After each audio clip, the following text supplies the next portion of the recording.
꽃님이 여러분, 지금 이거 그냥 넘기면 정말 위험할 수 있습니다. 주식도 최고가, 집값도 최고가인데 이상하게 마음은 편하지 않으시죠? 그 느낌 틀린 게 아닙니다. 저는 20년 넘게 자산 흐름과 빚의 움직임을 현장에서 분석해온 자산관리 코치 박도윤입니다. 지금 시장은 싸서 사는 구간이 아닙니다. 비싸도 사는 구간이에요. 이런 시기에는 작은 충격 하나만 와도 자산이 순식간에 방향을 바꿉니다. 제가 왜 이런 말씀을 드리냐면요. 지난 몇 달 동안 상담하면서 같은 질문을 계속 들었기 때문입니다. 지금 팔아야 하나요? 아니면 조금 더 기다려야 하나요? 솔직히 말씀드리면 이미 늦었을 수도 있어요. 하지만 아직 준비할 시간은 있습니다. 그래서 오늘은 아무도 정리해서 말해주지 않는 2026년에 째깍째깍 돌아가고 있는 시한폭탄 5가지를 딱 짚어드릴 겁니다. 이걸 모르고 버티면 나중에 왜 그때 안 팔았을까 하고 후회할 수 있습니다. 여러분도 느끼고 계실 겁니다. 뉴스에서는 경제가 좋다고 하는데 실제로 주변을 보면 다들 조심스러워하고 있거든요. 그게 바로 신호입니다. 시장이 최고점 근처에 있을 때는 항상 이런 분위기가 감돕니다. 그러다가 어느 날 갑자기 무너지기 시작하면 그때는 손쓸 방법이 없어요. 요즘 자산이 너무 올랐다고 느끼셨다면 댓글로 공감 한 줄 남겨주세요. 맘 같아서는 그런 생각이 참 많아요. 국회의원 월급 줄여서 연금을 줄여주던지. 진짜 무서운 게 오고 있다고 말하고 있는데 이미 지금 노출선에 많이 올라와 있는 것 같아요. 화폐가 똥값이 될까봐 아주 걱정이고 지금은 더 벌자보다 먼저 안 무너질 준비가 중요한 시기입니다. 자산 가격 전망보다 내 빚의 구조, 이자, 만기를 먼저 점검해야 할 것 같아요.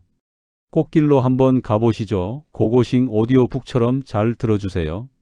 며칠 전 상담했던 지인 이야기를 하나 해볼게요. 60대 초반 형님 한 분이 계신데 몇 년 전까지만 해도 자산이 꽤 탄탄한 편이었어요. 집도 있고 주식도 잘 올라 있었죠. 문제는 이분이 늘 이렇게 말씀하셨어요. 조금만 더 오르면 정리해야지. 조금만 더 지나고 생각해 보자고요. 그런데 금리가 오르고 이자 부담이 커지니까 마음이 달라지더랍니다. 자산은 많은데 현금이 없어서 급한 상황에서도 선택지가 없었던 거죠. 그제서야 이분이 하신 말이 아직도 기억에 남습니다. 자산이 있는 게 아니라 묶여 있었다고요? 이게 진짜 무서운 겁니다. 종이로는 부자인데 실제로는 아무것도 할 수 없는 상황이 되는 거예요. 여러분 중에도 혹시 비슷한 느낌 받고 계신 분 있으신가요?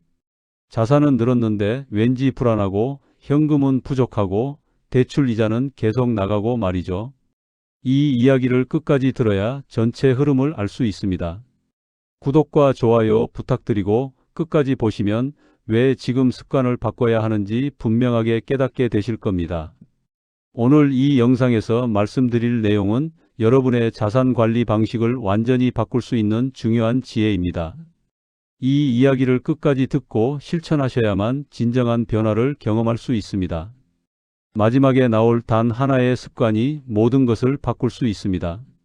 이렇게 작은 선택 하나가 몇 년 뒤 완전히 다른 결과를 만들 수 있습니다. 제가 20년 동안 현장에서 보고 분석한 결과 위기 때마다 살아남는 사람들에게는 공통점이 있었어요. 바로 미리 준비했다는 겁니다. 그래서 이제부터 지금 시장을 흔들 수 있는 핵심 위험들을 하나씩 짚어보겠습니다. 첫 번째로 말씀드릴 건 일본 금리 인상과 글로벌 자금 이동입니다. 핵심은 일본에서 빌린 싼 돈이 다시 움직일 수 있다는 점이에요. 지난 몇십 년 동안 일본은 거의 제로 금리 상태였습니다. 그래서 많은 투자자들이 일본에서 돈을 빌려서 미국이나 다른 나라 자산에 투자했어요. 이걸 전문 용어로는 캐리 트레이드라고 부르는데요. 쉽게 말하면 싼 금리로 빌려서 비싼 곳에 투자하는 겁니다. 문제는 지금 일본이 금리를 올리기 시작했다는 겁니다. 그러면 어떻게 될까요? 싸게 빌렸던 돈이 이제는 비싸지는 거예요. 그럼 투자자들은 당연히 돈을 회수하려고 할 겁니다. 해외 연구기관 자료를 보면 일본발 자금은 글로벌 주식과 위험 자산에 상당한 영향을 줘왔습니다. 특히 금리 방향이 바뀔 때 변동성이 크게 커졌다는 분석이 반복되고 있어요. 제가 만난 67세 김성호님은 해외 주식 비중이 상당히 높았는데요. 환율과 금리 변동에 한번 크게 흔들린 뒤에야 그제서야 분산의 필요성을 느끼셨다고 합니다. 김성호님은 미국 기술주에 많이 투자하셨는데 엔화 가치가 갑자기 움직이면서 환차손까지 겹쳤던 거죠. 그때 자산이 한 달 만에 20% 가까이 줄었다고 하시더라고요. 그래서 실천 방법은 단순합니다. 해외 자산 비중을 점검하고 환율과 금리 변동에도 버틸 수 있는 구조인지 확인해야 합니다. 특히 레버리지를 쓰셨거나 대출로 투자하신 분들은 더욱 조심하셔야 해요. 주의할 점은 단기 뉴스에 휘둘려서 전부 정리하는 겁니다. 패닉에 빠져서 손해보고 파는 것만큼 위험한 건 없거든요. 여러분은 해외 자산 변동에 대비한 준비가 되어 있나요? 두 번째는 미국 상업용 부동산 만기 폭탄입니다.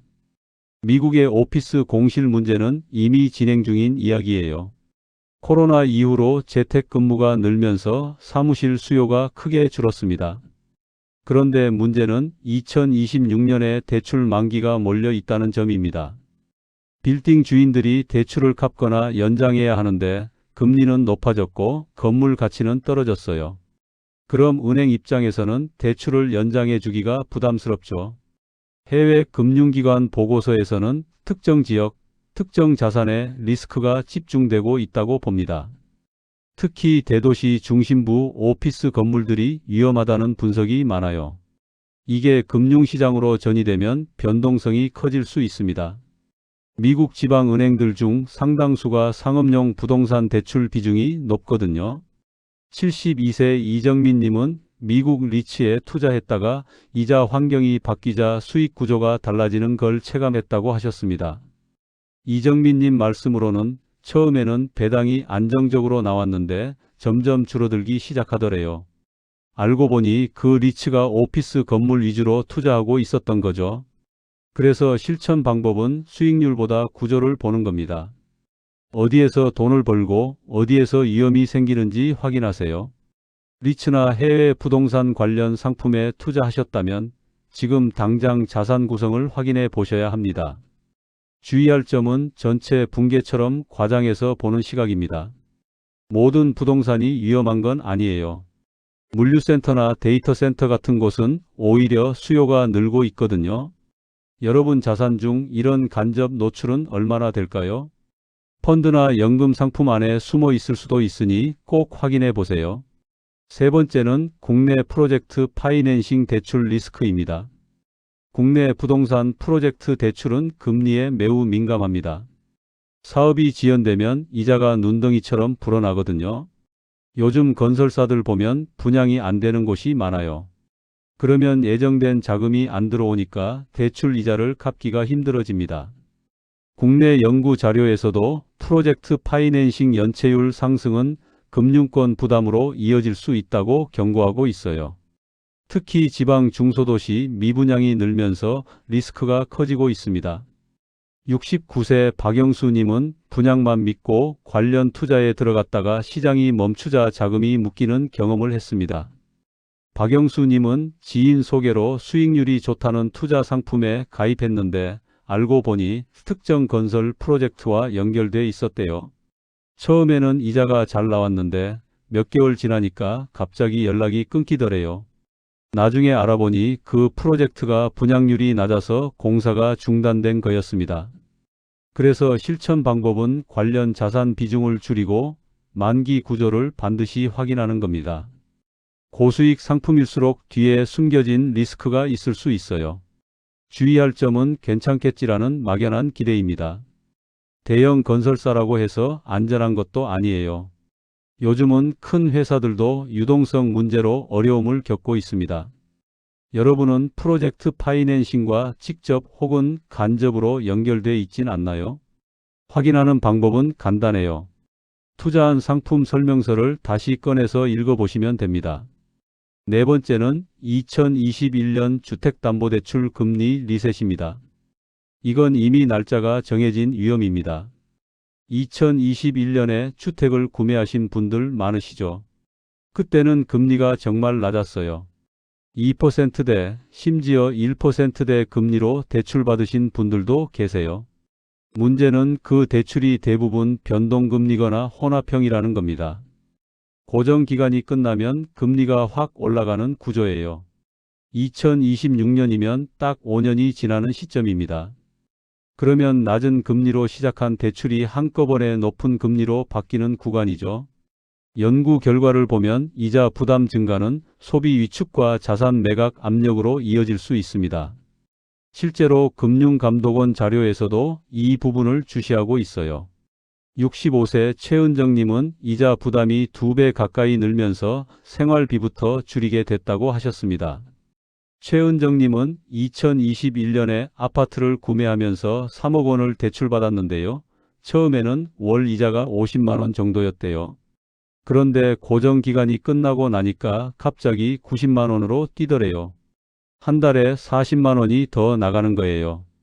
그러니까 당연히 다른 지출을 줄일 수밖에 없었던 거죠. 그래서 실천 방법은 지금부터 이자 변화 시나리오를 계산해 보는 겁니다. 은행에 가서 금리가 1% 오르면, 2% 오르면 월 상환액이 얼마나 되는지 물어보세요. 미리 알고 준비하는 것과 갑자기 당하는 건 완전히 다릅니다. 주의할 점은 아직 괜찮다고 미루는 태도입니다. 시간은 생각보다 빨리 지나가요. 여러분 대출 조건 정확히 알고 계신가요? 대출 계약서를 다시 꺼내 보세요. 다섯 번째는 자영업자 대출 천조 시대입니다. 자영업자 대출은 개인 문제가 아니라 경제 전체 문제예요. 우리나라 자영업자 수가 얼마나 많은지 아세요? 500만 명이 넘습니다. 그리고 이분들이 빌린 돈이 1000조 원을 넘어섰어요. 연체가 늘면 금융과 소비가 동시에 흔들립니다. 자영업자가 어려워지면 직원들 월급도 못 주고 물건도 덜 사게 되고 결국 경제 전체가 느려지는 거죠. 국내 통계에서도 고령층과 다중채무자의 비중이 높아지고 있습니다. 한국은행 자료를 보면 60대 이상 자영업자 중 상당수가 여러 곳에서 대출을 받고 있어요. 71세 오영진님은 가게를 유지하기 위해 대출을 늘렸지만 이자 부담이 결국 발목을 잡았다고 말했습니다. 오영진님은 작은 식당을 운영하시는데 코로나 때 손님이 줄면서 운영자금 대출을 받으셨대요. 처음에는 조금만 버티면 된다고 생각했는데 시간이 지나도 손님이 예전만큼 안 돌아오더래요. 그러면서 대출은 계속 늘어나고 이자는 계속 나가고 결국 가게 문을 닫을지 고민하게 됐다고 합니다. 그래서 실천 방법은 자영업 관련 투자나 보증 관계를 다시 점검하는 겁니다. 혹시 가족이나 지인 보증을 서 주신 적 있으세요? 지금이라도 확인해 보셔야 합니다. 주의할 점은 남의 이야기라고 넘기는 겁니다. 자영업자 문제는 결국 부동산 시장, 소비 시장, 금융 시장 전체로 퍼집니다. 여러분 가족이나 주변은 안전한가요? 이제 마지막으로 이 모든 내용을 어떻게 정리해야 할지 말씀드리겠습니다. 추가로 꼭 기억하셔야 할 건 위기는 예고 없이 오는 것처럼 보여도 실제로는 준비한 사람과 준비 안 한 사람을 가릅니다. 제가 20년 동안 보면서 느낀 건 위기 때마다 똑같은 패턴이 반복된다는 거예요. 준비한 사람은 기회로 만들고 준비 안 한 사람은 자산을 잃습니다. 가장 먼저 해야 할 건 현금 비중을 확보하는 겁니다. 현금은 수익이 아니라 선택권입니다. 현금이 있으면 기다릴 수 있고 기회도 잡을 수 있습니다. 요즘 같은 시기에는 수익률보다 유동성이 중요해요. 자산이 아무리 많아도 현금으로 바꿀 수 없으면 아무 소용이 없거든요. 국내외 연구를 봐도 금융위기 때마다 유동성을 확보한 투자자들이 가장 좋은 결과를 냈습니다. 63세 정혜림님은 작년에 주식 일부를 정리해서 현금으로 갖고 계셨는데요. 최근 시장이 흔들릴 때 오히려 마음이 편했다고 하시더라고요. 다른 분들은 불안해하는데 정혜림님은 기회를 기다릴 여유가 있었던 거죠. 그래서 실천 방법은 전체 자산의 최소 20에서 30%는 현금성 자산으로 갖고 계시는 겁니다. 예금, 단기 채권, 머니마켓 펀드 같은 걸로요. 주의할 점은 올인입니다.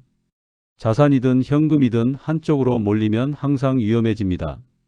전부 현금으로 바꾸면 인플레이션 때문에 손해고 전부 투자하면 변동성 때문에 손해예요. 실천 방법은 단계적으로 비중을 조절하는 겁니다. 한 번에 팔 필요도 한 번에 살 필요도 없습니다.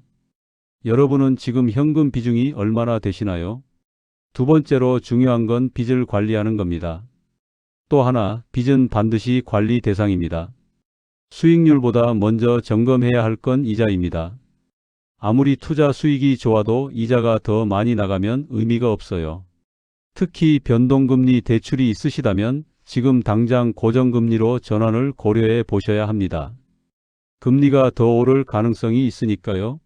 한국은행 통계를 보면 가계부채 중 변동금리 비중이 아직도 높습니다. 금리가 1%만 올라도 이자 부담이 크게 늘어나는 구조예요. 68세 강민호님은 작년에 대출 일부를 중도 상환하셨는데 그게 지금 생각하면 정말 잘한 선택이었다고 하십니다. 이자 부담이 줄어드니까 매달 여유가 생기더래요. 그래서 실천 방법은 대출 조건을 재점검하고 가능하면 일부라도 상환하는 겁니다. 특히 고금리 대출부터 먼저 갚으세요. 신용카드 현금 서비스나 캐피탈 대출 같은 건 이자가 정말 높거든요. 주의할 점은 대출을 갚으려고 투자 자산을 급하게 파는 겁니다. 손해를 보고 팔면 나중에 후회할 수 있어요. 균형을 맞추는 게 중요합니다. 세 번째는 분산 투자를 재점검하는 겁니다. 혹시 특정 자산에 너무 몰려 있진 않으신가요? 주식만, 부동산만 또는 특정 국가 자산만 갖고 계시다면 위험할 수 있어요. 글로벌 투자 연구를 보면 분산이 잘 된 포트폴리오가 장기적으로 가장 안정적인 수익을 냈습니다. 한 바구니에 계란을 다 담지 말라는 말 정말 맞는 말이에요. 70세 윤서준님은 국내 주식에만 집중 투자했다가 2020년에 크게 흔들렸던 경험이 있으세요? 그 이후로는 해외 주식, 채권, 금 같은 자산으로 나눠서 투자하시는데 확실히 마음이 편하다고 하십니다. 한쪽이 떨어져도 다른 쪽이 받쳐주니까요. 실천 방법은 자산을 최소 3개 이상의 카테고리로 나누는 겁니다. 주식, 채권, 부동산, 원자재 이렇게요. 그리고 지역도 분산하세요. 한국, 미국, 신흥국 이런 식으로요. 주의할 점은 너무 복잡하게 나누는 겁니다. 관리가 안 되면 오히려 위험해요. 여러분이 이해하고 관리할 수 있는 범위 내에서 분산하세요. 네 번째는 정기적인 리밸런싱입니다. 투자하고 나서 그냥 놔두시는 분들 많으세요. 그런데 시간이 지나면 비중이 달라집니다. 처음에는 주식 50%, 채권 50%였는데 주식이 올라서 70%가 되기도 해요. 그러면 위험이 커지는 거죠. 미국 자산관리 연구를 보면 정기적으로 리밸런싱한 포트폴리오가 그렇지 않은 포트폴리오보다 장기 수익률이 높았습니다. 66세 송지원님은 1년에 2번씩 자산 배분을 점검하고 조정하시는데요. 이게 습관이 되니까 큰 손실을 피할 수 있었다고 합니다. 비중이 너무 커진 자산은 일부 팔고 줄어든 자산은 추가 매수하는 거예요. 실천 방법은 1년에 최소 한 번, 가능하면 분기마다 자산 비중을 확인하고 조정하는 겁니다. 주의할 점은 시장 타이밍을 맞추려는 욕심입니다. 리밸런싱은 타이밍이 아니라 규칙이에요. 정해진 시기에 기계적으로 하는 게 가장 좋습니다.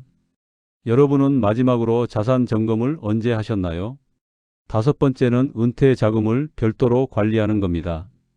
투자 자산과 생활 자금을 섞어서 관리하시는 분들 많으세요.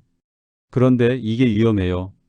시장이 흔들릴 때 생활비 때문에 급하게 팔아야 할 수도 있거든요. 국내 은퇴 연구를 보면 생활비를 별도로 확보한 은퇴자들의 만족도가 훨씬 높았습니다. 64세 한민재님은 은퇴하면서 5년치 생활비를 따로 떼어놨는데요. 덕분에 시장이 어떻게 움직이든 마음 편하게 투자할 수 있다고 합니다. 급하게 팔 필요가 없으니까 장기적인 관점을 유지할 수 있는 거죠. 실천 방법은 최소 3년에서 5년치 생활비를 안전한 자산으로 확보하는 겁니다. 예금이나 국채 같은 걸로요. 주의할 점은 수익률에 욕심내서 생활비까지 투자하는 겁니다. 안전이 먼저고 수익은 그 다음이에요. 여러분은 지금 어떤 선택을 준비하고 계신가요? 지금까지 말씀드린 5가지만 제대로 실천하셔도 앞으로 올 변동성 속에서 충분히 살아남을 수 있습니다. 오늘 이야기 정리해 보겠습니다. 지금 시장은 싸서 사는 시기가 아닙니다. 비싸도 사는 시기이고 이런 시기에는 빚과 만기가 가장 큰 위험이 됩니다. 제가 오늘 말씀드린 5가지 시한 폭탄, 일본 금리 인상, 미국 상업용 부동산 만기, 국내 프로젝트 파이낸싱 리스크, 2021년 주담대 금리 리셋, 자영업자 대출 문제. 이 모든 게 2026년에 동시다발적으로 터질 수 있어요. 잘못 관리하면 어떻게 될까요? 자산이 있어도 불안해지고 현금이 없어서 기회를 놓치고 이자 부담 때문에 생활이 힘들어집니다. 심하면 자산을 급하게 팔아야 하는 상황까지 올 수 있어요. 제가 상담하면서 본 분들 중에 실제로 그런 경우가 많았습니다. 자산은 많은데 행복하지 않은 분들이요. 반대로 제대로 준비하면 어떻게 될까요? 변동성 속에서도 기회를 만들 수 있습니다. 다른 사람들이 패닉에 빠져 있을 때 여러분은 냉정하게 판단할 수 있어요. 현금이 있으니까 기다릴 수 있고 좋은 자산이 싸게 나오면 살 수도 있습니다. 이게 진짜 부자들이 위기 때마다 더 부자가 되는 이유예요. 오늘 당장 하나만 하세요. 내 자산과 대출을 한 장에 정리해 보세요. 종이든 엑셀이든 상관없어요. 얼마가 어디에 있는지, 이자는 얼마나 나가는지, 만기는 언제인지 이것만 정리해도 불안은 절반으로 줄어듭니다. 그 순간부터 불안은 줄어들고 계획이 보이기 시작합니다. 저는 상담할 때 항상 이렇게 말씀드려요. 모르면 불안하고 알면 대응할 수 있다고요. 지금 여러분이 이 영상을 끝까지 보셨다는 건 이미 준비를 시작하신 겁니다. 대부분의 사람들은 불안해하면서도 아무것도 안 하거든요. 하지만 여러분은 다릅니다. 정보를 찾고 듣고 이해하려고 노력하셨어요. 다음 단계는 실행입니다. 오늘 말씀드린 내용 중 한 가지만이라도 실천해 보세요. 현금 비중 확인하기, 대출 조건 재점검하기, 자산 배분 정리하기, 뭐든 좋습니다. 작은 한 걸음이 큰 변화를 만듭니다.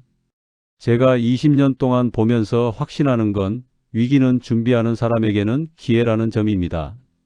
꽃님이 여러분, 지금 여러분의 선택은 버티기인가요? 준비인가요? 댓글로 여러분 생각을 꼭 남겨주세요. 그리고 주변에 이런 정보가 필요하신 분들이 계시다면 이 영상을 꼭 공유해 주세요. 우리 모두 함께 준비하면 어떤 위기도 이겨낼 수 있습니다.